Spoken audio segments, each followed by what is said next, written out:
savoir manipuler une boîte de vitesse, c'est ici que ça se passe.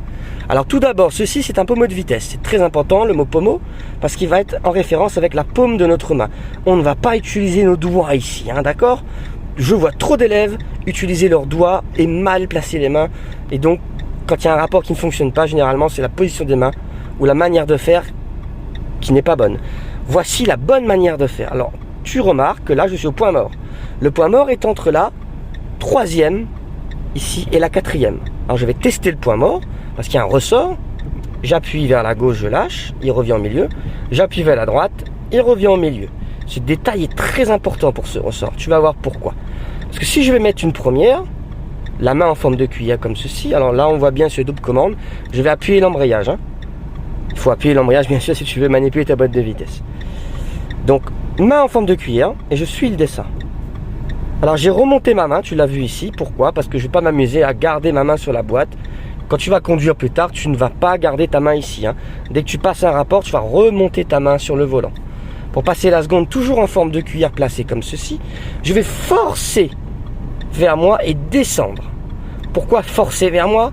À cause du ressort. Le ressort qui ramène de là à là.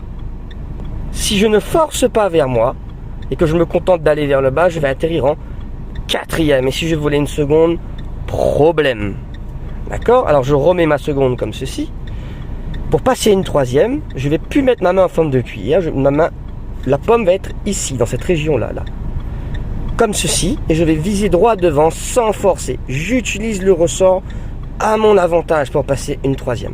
La 4e, elle est simple. La main comme ceci, droit derrière sans forcer. D'accord? Tu passes pas le point mort. Normalement, dans ces passages-là, 3-4, 4-3, il n'y a pas de difficulté chez les élèves.